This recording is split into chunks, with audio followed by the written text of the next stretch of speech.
The home movies shot by some of Britain's farmers are a unique insight into the 20th century revolution that swept across the countryside.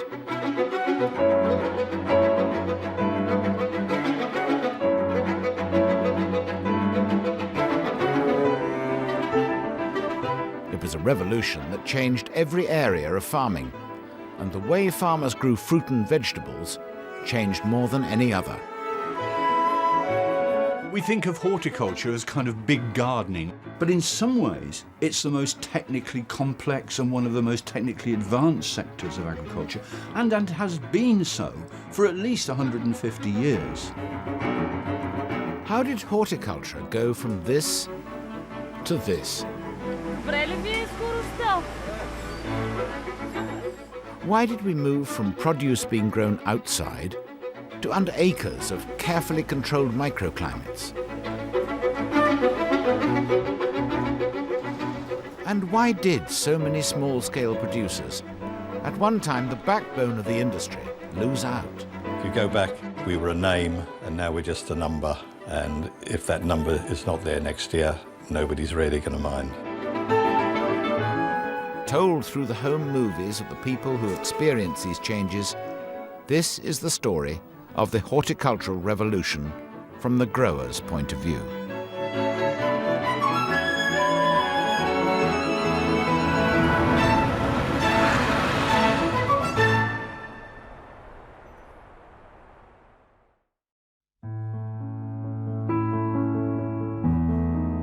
The range of fruit and vegetables grown by horticulturalists in the 20th century was huge.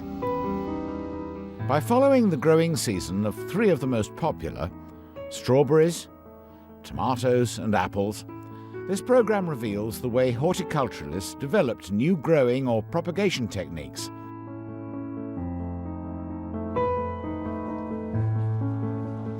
And their increasing use of science and technology to revolutionize the way fruit and vegetables were cultivated, harvested and sold.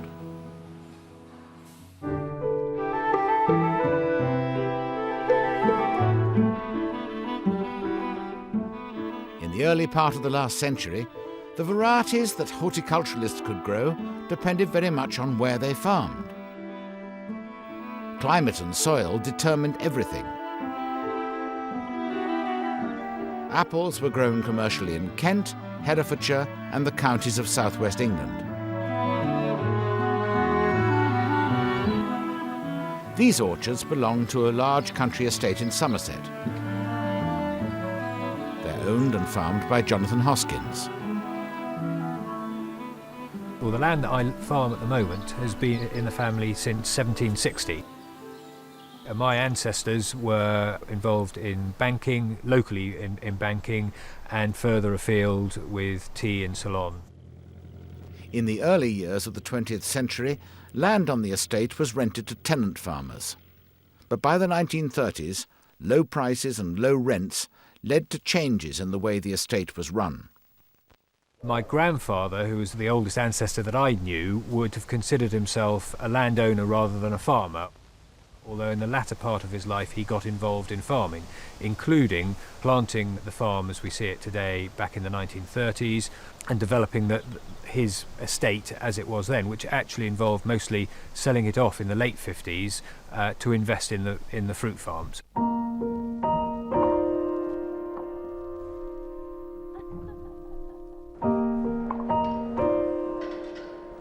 John's grandfather was an amateur film enthusiast.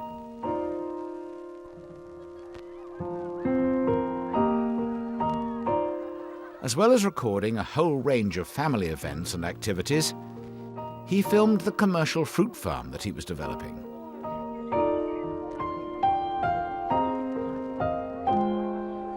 He realised that having tenant farms was not a profitable thing to do and that he needed to be getting into farming himself. Fruit had been in short supply during the war, but after 1945 demand surged and the Somerset growers responded. By the 1950s, John's grandfather had increased the size of his orchards to almost 50 acres. And as the Hoskins estate changed, filming went on, capturing the yearly cycle of production. Preparations for the growing season started with midwinter tree pruning. Traditionally, midwinter was also the time when communities across Somerset and other rural counties would perform long-established customs to protect their crops. They hoped to drive out pests and other evil spirits. Tell thee and hope that thou wilt bear, for the Lord doth know where we shall be come apples another year, to bloom well and to bear. In the odd Somerset village, on Old Twelfth Night, the wassail still takes place. Old apple tree, we wassail thee, and hope that thou wilt bear hatfuls, capfuls, 3 bushel bagfuls. Up the workers. Crop failure could be disastrous for the local economy. And as the 20th century evolved, growers like Jonathan Hoskin's grandfather began to rely less on custom and more on chemistry. The application of science wasn't new. By the 19th century, people are spraying. People understand fertilisers, they understand that you need to weed, that you need to keep stuff well manured and so on. So the scientific revolution, which we make so much of in the 20th century, is not only a product of the 20th century, it's a product of something which has been going on for a long time. In the early years of the 20th century, growers in southwest England had been keen to use science to find ways to improve both propagation techniques and the quality of local cider. When the Long Ashton Research Station first opened in 1903, these were the first experimental trees to be planted here. They're apple trees, and every year they still bear fruit. But today's modern fruit grower wouldn't thank you for trees like this. They're much too big, they take up far too much space, and they're very expensive to harvest. The Long Ashton Research Station, funded by the apple growers, opened in North Somerset in 1905. It wouldn't surprise me if by the end of the century the fruit tree has almost disappeared altogether and that we're producing fruit with hardly any tree at all. This boundless optimism about the potential power of science came into its own after 1945. Chemical research done during the war was turned over to the battle against pests. The Hoskins family adopted the new science enthusiastically. This 1952 film shows new saplings being sprayed. In the 50s, they used to start at the beginning of the season with a rigid programme of sprays, and they would stick to that right the way through the season. You don't care what's going on the farm, you just stick to your spray programme.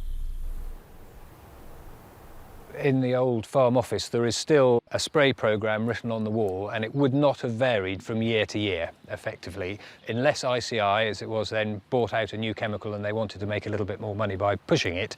You stuck to the same thing that you did the year before. But in terms of chemicals, it was pretty much out of a book and paint by numbers. There are 60,000 trees, and every one has to be sprayed 4 or 5 times a year. When the trees are in pink bud stage, just before the blossom opens, they are sprayed with a solution of lead arsenate to kill the caterpillars that might otherwise attack them and spoil the crop.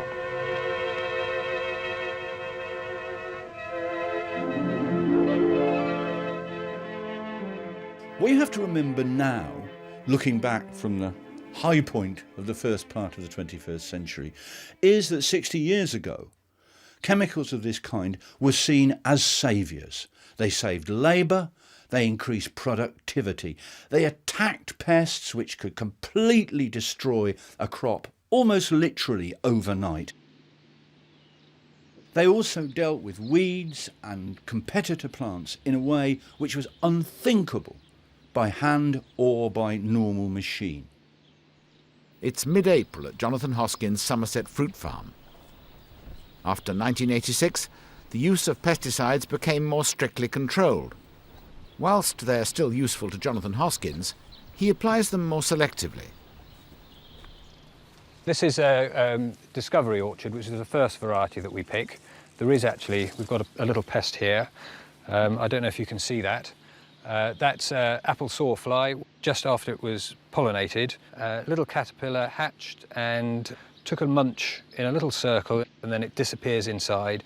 And it looks like it's just either emerged, I think, from here, and it'll now be a moth. We monitor those moths using pheromone traps, and we can monitor the male moth, counting them on a week-by-week basis until we see a flight, which means that all of a sudden the numbers of moths goes up quite quickly. We know then that there's going to be a major egg-laying session, and we can then time from that exactly when the eggs are going to hatch and spray accordingly. We would normally be happy to see a threshold of 5 codling moths 2 weeks out of 4 weeks. This now is an indication. We're looking at my records. We've been catching 2, nothing, 4, 6, 4, 6, and now up to about 50. This would indicate that we've had a flight this last week. And so we'll time our insecticide to the middle to the end of next week, and hopefully we'll keep this flight well under control. In the years after 1945, as the use of chemicals across a whole range of fruit and vegetables became widespread, yields began to increase. But as well as using science, horticulturalists were changing the way they grew plants. And these new propagation techniques would have a massive impact on yields. The strawberry, the most quintessentially English of fruit, is a good example of the changes taking place. This is the way strawberries were propagated up until the 1960s. These were planted at Waterperry, a girls-only horticultural college near Oxford. During the 50s, college life was filmed by its principal, Beatrix Havergal. That's her in the middle. As well as growing some fruit and veg commercially, the college prepared its young girls for careers in horticulture. One of the students at the time was Bridget Lutyens. I went in 53 and left in 55. I was there for 2 years, hard graft. Bridget recalls the techniques they used. Well, this would be when they planted the big plants out in the West Field, in the spring, and grow them through the summer. And then in the late autumn, they stacked them on their sides against a wall, covered them with straw, left them for the winter, because they're hardy strawberries, so they survived. And then, in about January, they brought them into the hothouses. They were brought inside small glass houses, a rabbit's tail substituted for insect pollination. They were precious, precious, precious plants. And this agony, if they weren't doing as well as they should, everybody got into a great gloom. And we sort of lived and died. And it was, at breakfast, Miss Havergal would come in either smiling or scowling or whatever. I mean, it was amazing, absolutely amazing. And we all went along with it. These strawberries were ripened in time for the Chelsea Flower Show in late May. A huge effort was put into winning the top prize, and they won it 13 times in the 50s and 60s, though not everyone was allowed to share in the success. I'd made the terrible sin of getting engaged when I was there. And when I finally told her that I was engaged, which was the most terrifying thing I've ever done, she said, nobody's ever got engaged here before. And I was just dropped from all the lovely things. I mean, I was allowed to do the hard work, but I wasn't allowed to stand on the Chelsea stand. I suppose I might have contaminated the strawberries. These images seem timeless, yet Beatrice Havergal's camera captured horticultural techniques that were on the cusp of change. It was completely unchanged from whenever it started, way back, beginning of the century, and it was just those methods which had continued.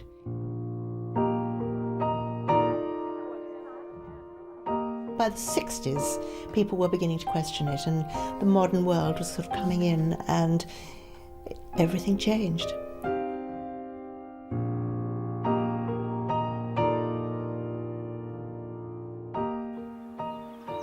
Further down the Thames Valley in Wiltshire is the farm belonging to Norman Parry, and an example of how the growing of strawberries has changed since the 1960s. It's mid-April, and Norman is planting strawberry plants that will be ready in July. But unlike those grown at Waterperry, he will be able to harvest well into October. These beautiful plants come from Holland, and they're lifted in the autumn and stored in great big fridges. And when we want a crop of strawberries, we basically plant them 60 days beforehand. Norman uses polythene, artificial compost, and varieties that would have been unheard of in the 1950s. Each plant is fed and watered individually. The plants are getting everything they need in terms of nutrition, down to the very smallest trace elements.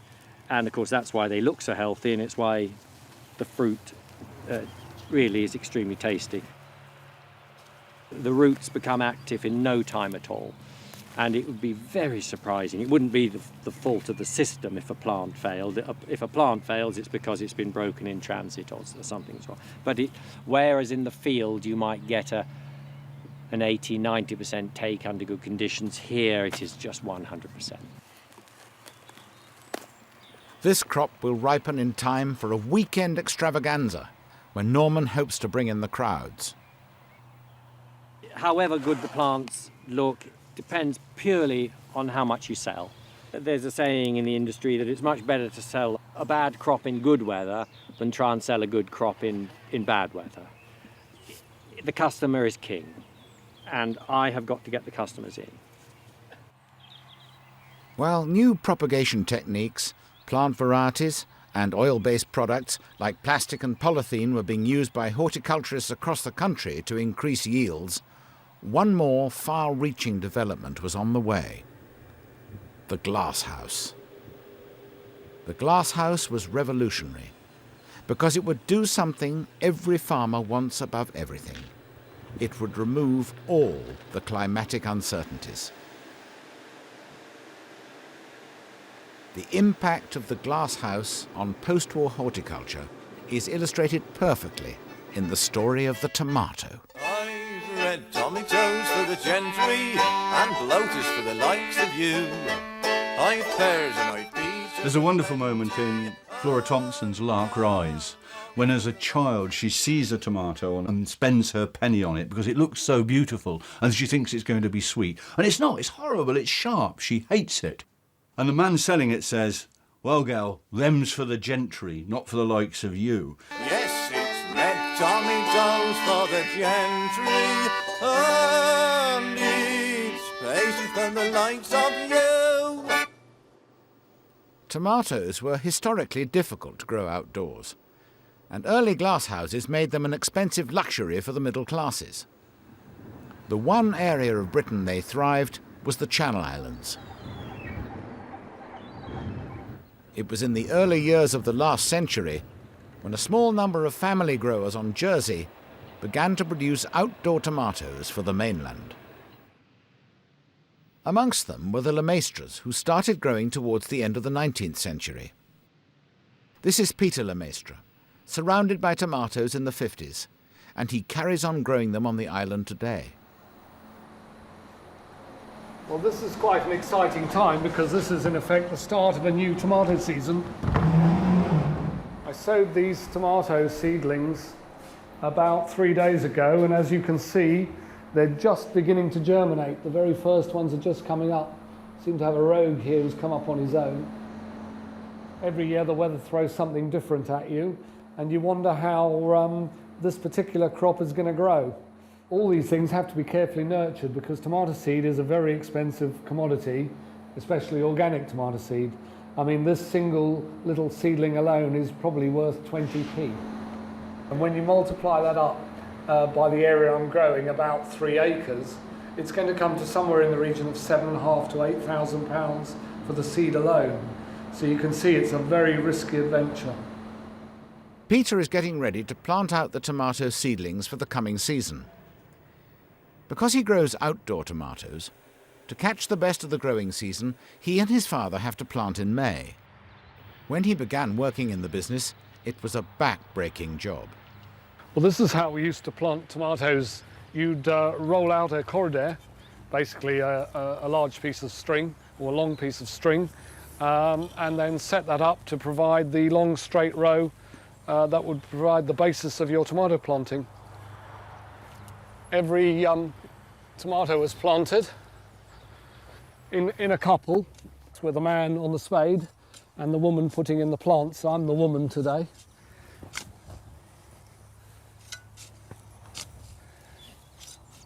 And a good couple, Dad, how many would they plant in a day? Well, about 12,000. About 12,000 plants. So about 2/3 of an acre. The other thing is, the quicker the planter, the easier it is for the man on the spade. No, is that a complaint? Because everything was so much smaller, so many more farmers, and there was sort of competition then, you know. You'd see someone start planting their tomatoes and you'd think, oh, cry, I better start as well, otherwise he's going to be ahead of me. These days, of course, we're the only person left growing outdoor tomatoes in Jersey. So when we start is the date to start. This system of planting, I suppose, was the only way used until sort of the mid-1970s, when the first mechanical planters appeared. And people moved over from this system to the mechanical planting system that we're using today.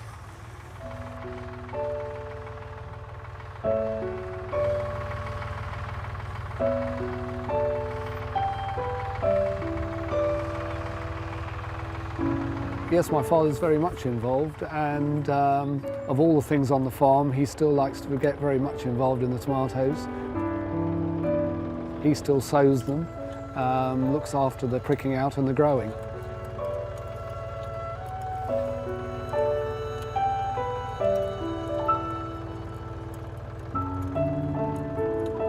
Outdoor tomatoes is one of the nicest crops to grow from a producer's point of view, in that you've got a plant, you see it growing for a long period of time. I mean, these tomatoes are planted out in mid-May and they're not harvested until August.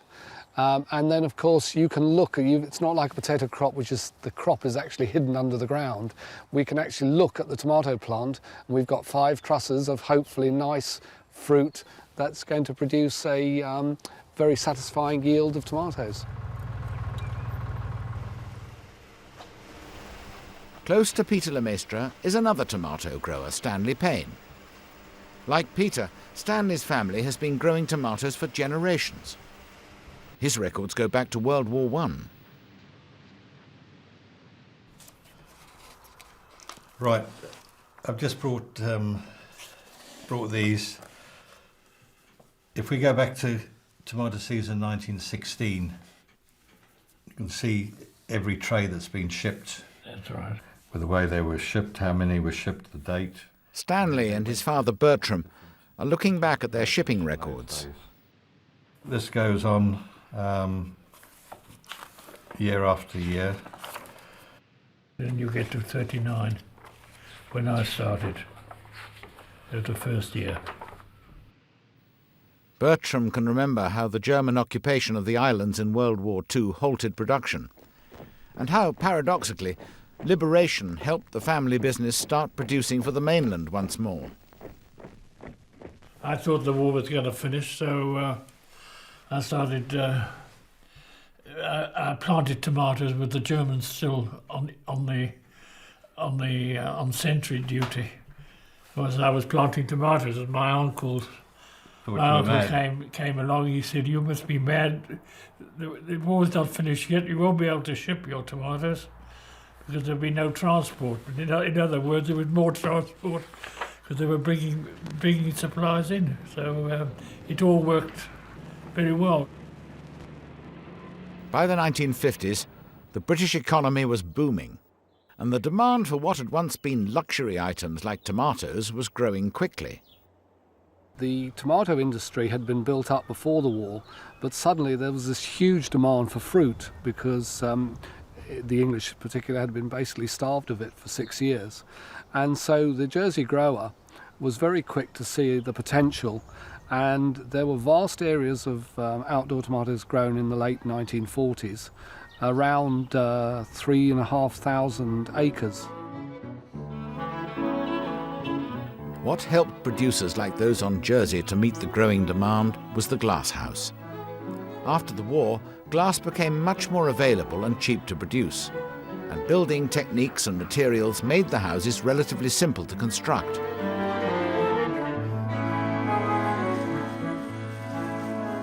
This is a picture taken in 1955 by one of my father's merchants.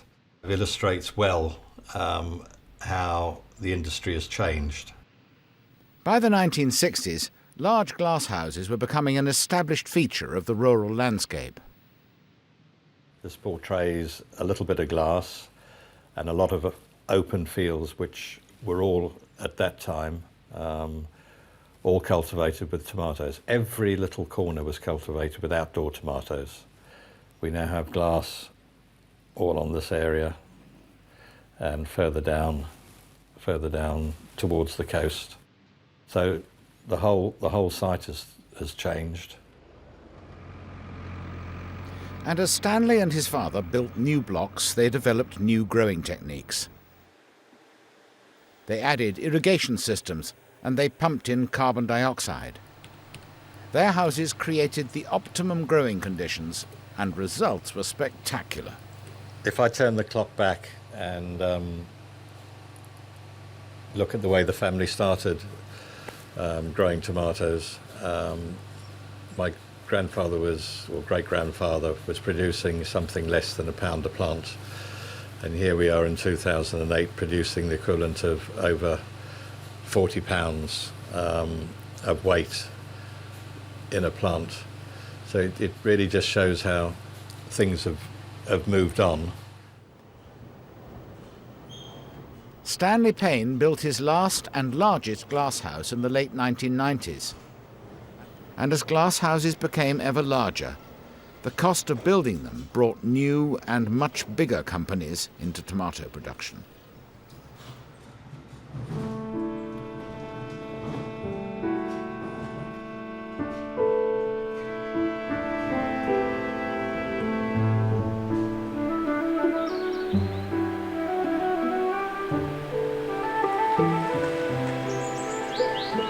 This one in Norfolk is state-of-the-art. The last phase was built in 2007 at a cost of £10 million, well beyond the Payne's budget.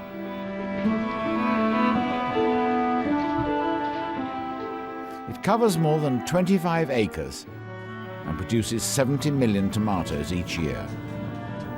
It's owned by one of the biggest food-based multinationals in Britain, British Sugar, and it's managed by a real evangelist for large-scale production, Nigel Bartle. Nigel has been at it for a long time.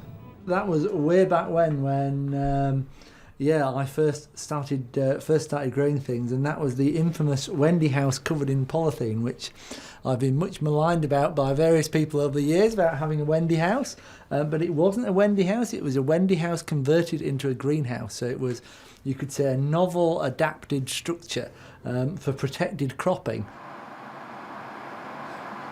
Looking back 21 years to that Wendy house with a few bedding plants, a few tomato plants, now across to 26.5 acres of glass, 250,000 plants. If you'd asked me that back then, I don't think I'd quite have believed you.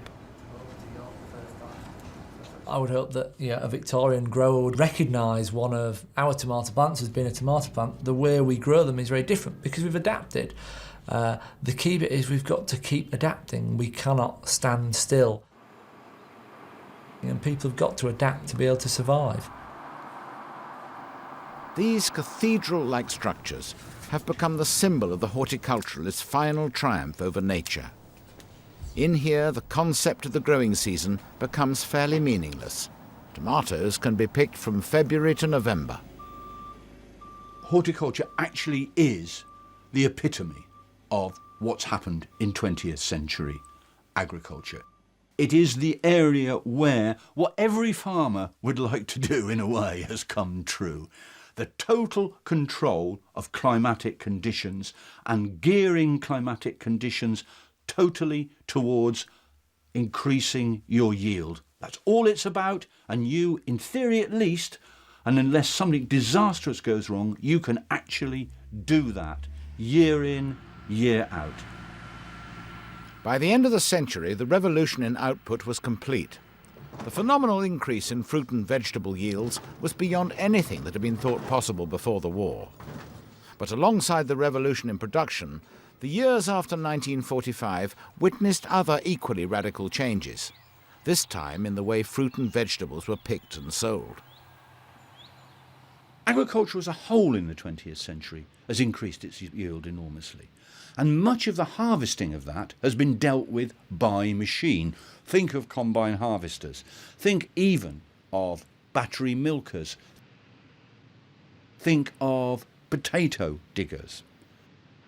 But think about how you harvest a raspberry or a strawberry.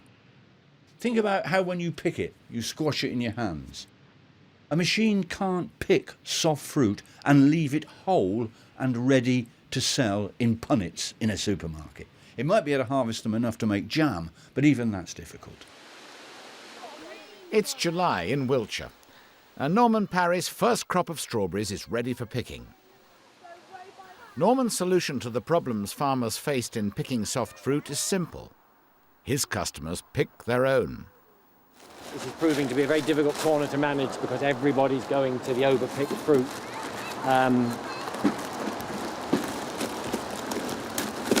So I'm spending a lot of my time up here. At the end of the day, the only important thing is how much fruit there is in a basket. This is Norman's big day of the year, the Strawberry and Steam Fair.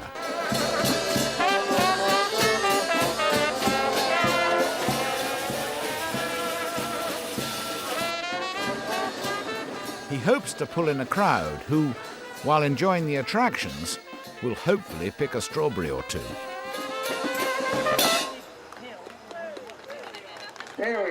This is our sort of premium marketing event in high season, hopefully, to shift strawberries. Now this year, because of cool spring and the fairly cool summer, the fruit has hung on extremely well. The show's a little bit later than I would have liked, but because of the nature of steam engines, they move slowly from show to show.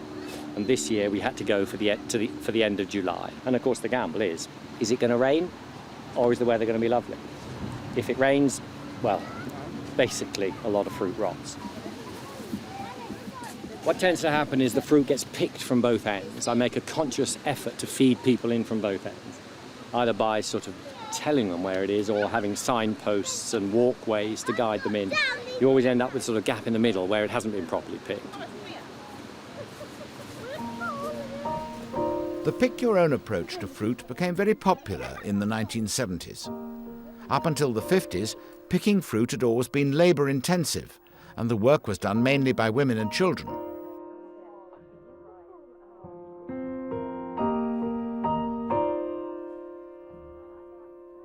This was traditional in the late 19th century and into the 20th century. But by the time we get to the 1920s and 1930s, this casual pool of labour is beginning to decline for various reasons.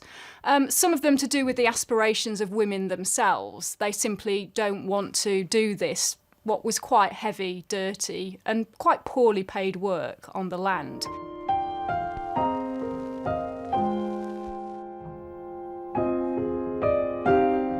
They were increasingly being drawn into the local towns to do cleaner work, to do shop work and office work, which was better paid. The drift from the land was stemmed by the need for labour during World War II.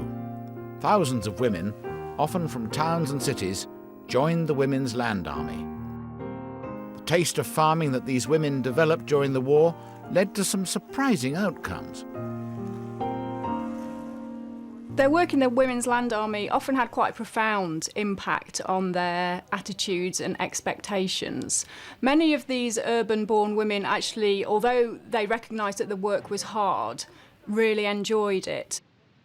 There's a large trend after the war of women wanting to stay in the countryside to work in branches of agriculture and horticulture.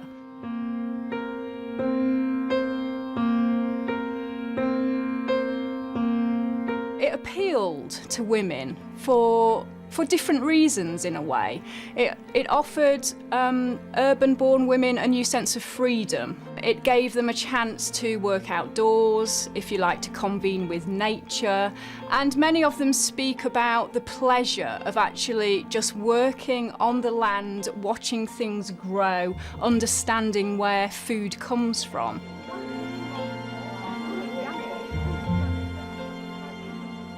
So we do see a trend after the Second World War of women, if they can afford it, if they've perhaps got a small private income, actually paying to train professionally. And many of them go to institutions like Waterperry. Waterperry's principal, Beatrix Havergal, and her partner Avis Sanders took on new young students. Jean Manger was one of them. January the 20th, 1946. I came here, it was a Monday. I came out on the bus from Gloucester Green in Oxford and was met at Wheatley by Miss Sanders in the little Austin car, Austin 7, and brought out, and I was taken in to see Miss H. And immediately she said, right, if you go out and you find Rosemary de Bruyne, she will take you to the tool shed where you'll find a spade, and she will take you and show you how to dig.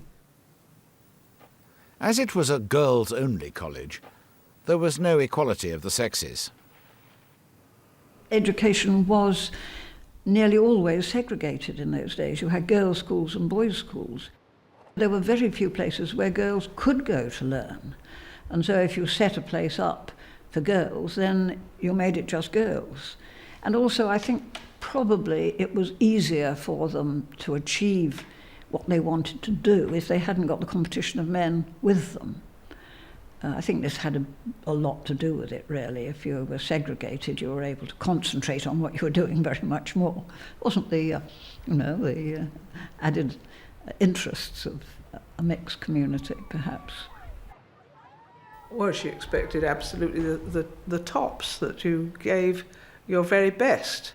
So she was very careful in her training and teaching so that that was passed on to us, so that the theory and the practice worked well together, and from that students really did get a good grounding.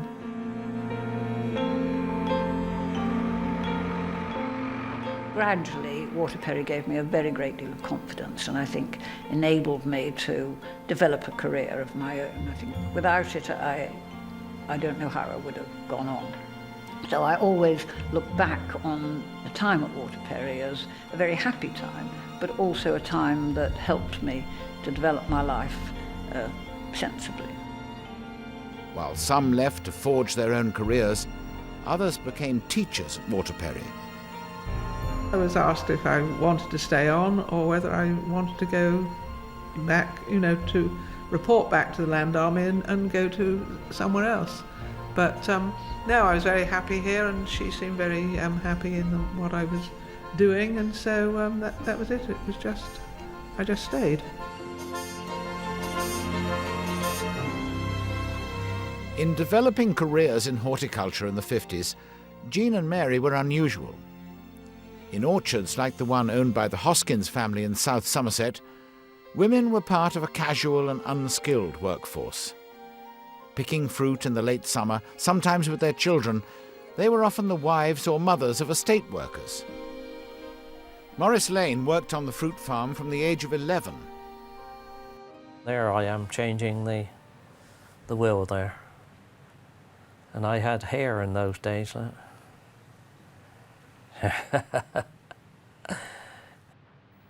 Maurice worked for the Hoskins family all his life. I suppose there was a special time when everyone came to pick apples, because everyone knew that the apples were ready and you didn't have to ask people to come. They just came. You just sort of drew all the people from around the villages, and they all knew when it was apple picking time, and the whole crowd came. That was my mother. That's my mother there. Well, she looked so young, so happy there, that it's unbelievable that we only lost her a couple of years ago. That's Norman Hamlin. He's putting Mother's bag on as usual. Mum was so short that she had to put her bag up round a bit higher so she didn't drop the apples in and bruise them. That time you'll never see again. It was so special because of the togetherness of everyone picking and putting into the same box, and the chat that you had around the trees. You could hear the women shouting from one tree to the other until the management came around, and then it quietened down a bit. But it's sad to see that all the people have left us, but it's lovely to be able to sort of look at the ladies and think, I knew you.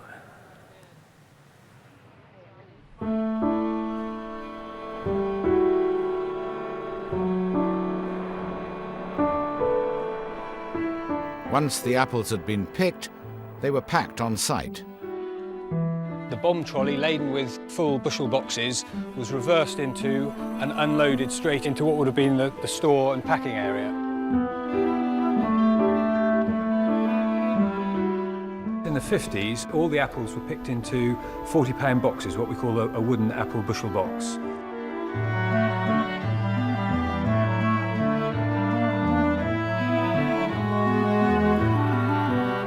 We come through here to the old grading room that you would have seen on the archive footage. We're now in the grading room, which is full, effectively, of farm junk.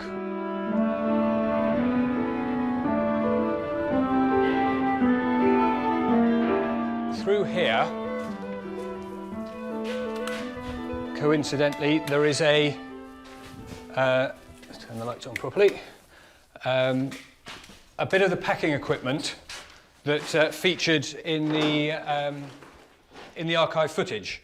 This is where the lady was packing her apples individually into some wraps, which are still here. So there is a piece of tissue paper with my grandfather's Parrot brand Somerset trademark that would have sat here, probably the other way up. We picked it up, put the cheek of the apple in against the logo, turned it over, twizzled it round into the bushel box. Bushel box went up over the rollers onto some more rollers and out to dispatch.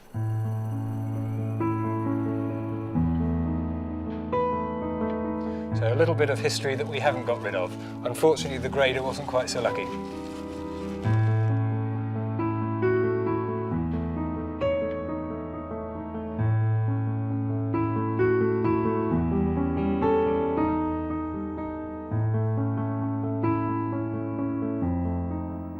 Just 20 years later, this way of picking and packing apples had disappeared.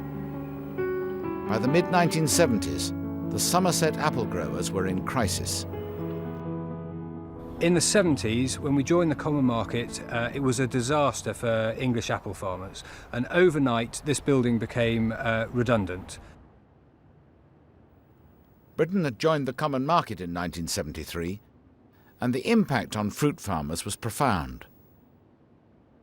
British producers found themselves in competition with other common market countries in what was now one large free market. or the price of English apples, or all apples coming into England, just fell through the floor, and it lasted for several years. And that is when fruit farmers had to get together with other farmers to share overheads, cooperatives were formed, and it really took 15 or 20 years to get back to a situation where we were relatively stable. The Hoskins survived, but many were driven out of business. Whole areas of the West Country landscape were changed as orchards were neglected or worse, grubbed out. As the orchards disappeared, so did the local pickers. They were replaced through another common market principle, the free movement of labour. This Herefordshire strawberry plantation is typical of that trend. We've been growing strawberries on this farm since the late 90s, and we have always used Eastern European labour since we've been doing it, and that was predominantly Polish and Lithuanian and countries that have now entered the EU. It's a good guaranteed source of reliable labour. People that come on a set date, go home on a set date, they know they come with a specific target in mind of what they want to earn, and hence are very reliable. Yeah, this is a good speed or something. They have 140 acres of strawberry beds, and the precise layout is designed specifically to facilitate efficient and mechanised picking. Strawberry farming now is all about efficiencies, really. This field, when we set it up last autumn, was marked out with a GPS system to make sure that we made the maximum use of our available space, make sure that every row was straight, so that when the tunnel legs were drilled, they were very straight. The rigs that you see behind us are fitted up here perfectly. There's no room for error.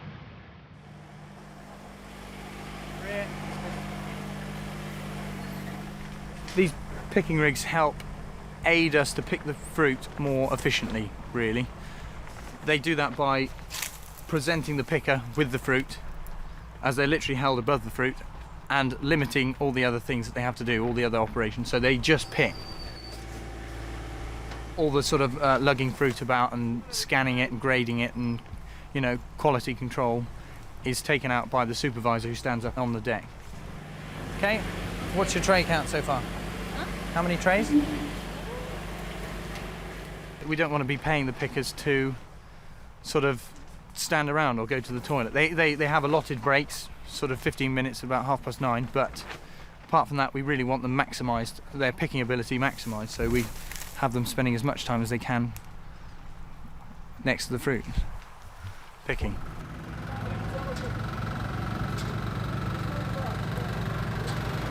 Compared with hand pickers, the hand picking gangs out in the field, they sort of improve productivity by 25%. And they seem to be 100% happier on the rig because they have to do half as much work, and they generally tend to get paid more handsomely just through the presentation of the fruit. It's all there for them. They don't have to do anything. Happy pickers. Do you like working on the rig? Yeah. Why? It's nice. It's nice? It's easy. Really? Easy than hand picking, yeah. And what if I said tomorrow you're going hand picking? I'm gonna hate you. In the past, it used to be argued that the farm worker was somebody special. He actually sowed what he reaped. He followed the process all the way through. He was peculiarly close to the land, and often in mythical ways this gave him a special status. This simply is not the case anymore. Farm work is now divided. It's like factory work. People carry out one process as part of a whole set of processes.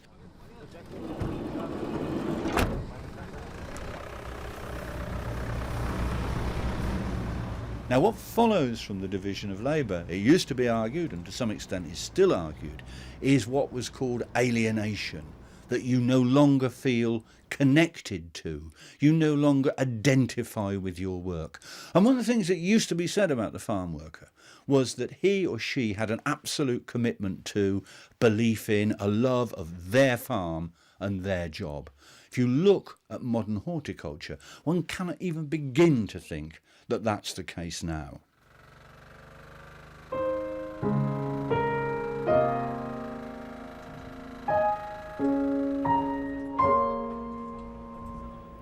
And the years after 1970 saw not only changes in the way fruit was picked, they also witnessed huge changes in the way it was sold.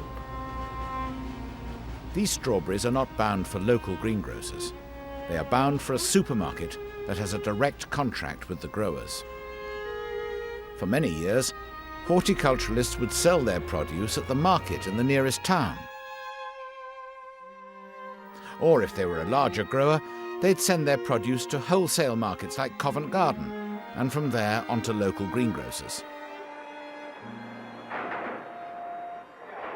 What begins to change as the 20th century goes on is that the other end of the chain, the grocery end, the retail end, becomes more and more centralised and more, in inverted commas, nationalised, i.e. national in scope.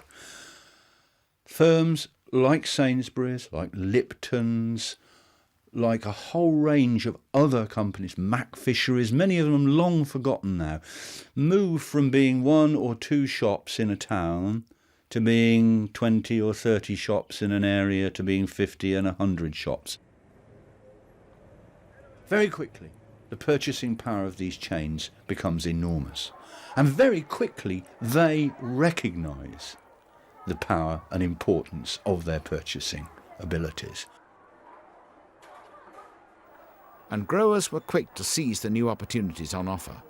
Instead of having 50 different customers, you just had one big customer, nice regular business, and the horticulturalists were happy. I mean, they were happy to do it. It didn't last for very long though, because it became increasingly clear that there were risks to having put all your eggs or all your apples in the supermarket basket. And it's really a case of make a pact with the devil, because you've lost your other customers by helping the supermarkets, because you put all the independent greengrocers and so on out of business. But then you're in bed with these people, and they just see you as people who they can get lower and lower prices from. By the end of the 20th century, the structure of horticultural production and selling had changed radically. The story of the tomato illustrates well what happened. The number of growers shrank dramatically. In 1970, there were over 700 tomato producers. By 2005, that number had dwindled to just 40. In the search for lower and lower prices, supermarkets began to buy fruit and vegetables from across the world. They say the best things come in pairs. Well, it's certainly true that some of the best pears come from the Cape. And that's true for the apples as well. Golden Delicious. How well this variety is named. In Britain, as the profit margins got smaller and smaller, it was the large companies, like the one managed by Nigel Bartle, that prospered. The vast glass houses he manages are able to deliver a uniform product in enough volume to be competitive. The single fruit worked their way up to underneath this box, and in there are cameras. So as it heads into the camera will look at the fruit, photograph it about 7 times in a second as it rotates. From that it will have a good idea of the overall colour, then moves on, and under this section there's a weigh cell. And so the fruit, the computer knows what colour it is, it will then weigh it and knows the relationship between the weight and the diameter, then drops it into a cup, it heads off down the grader, and then it will come out in different areas according to both the size and the colour. So we get lots of uniform tomatoes, the uniform size and colour. But for the very small grower, there was an alternative: to grow a premium product such as organic tomatoes. Peter Lemaistre does just that, and he's surviving, even though the dreadful weather in the summer of 2008 has played havoc with his crop. This crop suffered quite badly, and of course that's the downside of organic growing, that when the weather is against you, it's very difficult to get a full harvest. And probably in here, I know we're right at the end of the season, but I'll probably only pick about a third of the tomatoes that I would have liked. The cost of growing a conventional crop where you're using chemicals and artificial fertilisers, which are at this moment in time going up by anything between 30 and 100%. The organic grower, of course, doesn't use those inputs, and so we may be able to remain very competitive in the marketplace in the future. There is an acceptance with the organic buyer that you don't have to have perfect unmarked fruit for it to be very tasty, and so that's given us a slight edge and a reason to think that we can be successful growing outdoor tomatoes for the years to come. But when you want to expand, suddenly you need supermarkets, because they've got 90% of the business. I think there will be people who fall by the wayside, because I think it's going to be very difficult for people to survive in the current climate unless actually the prices for some fruit and vegetables go up. Those who suffered were the mid-sized producers, those who couldn't afford to scale up their production to meet the prices demanded by the supermarkets. People like Stanley Payne on Jersey. His business went the way of many like him. The 2008 season of producing tomatoes for the mainland was his very last.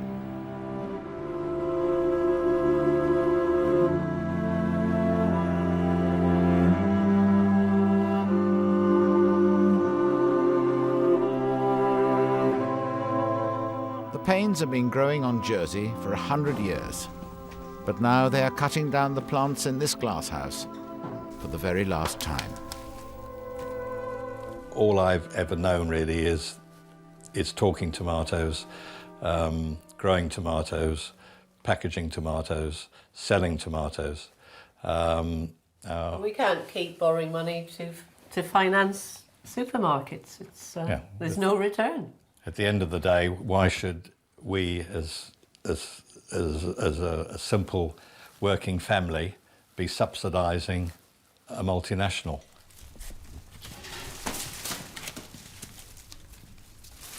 Which is all very tragic, really, because it's a whole industry that's gone. All the skills will disappear forever, never to be replaced. But that's the way of the world. Everybody wants everything for nothing. We've always been a bit of a large village here with over 50 employees. There's always noise, there's always activity, and everything is just going to be totally silent. Very, very eerie.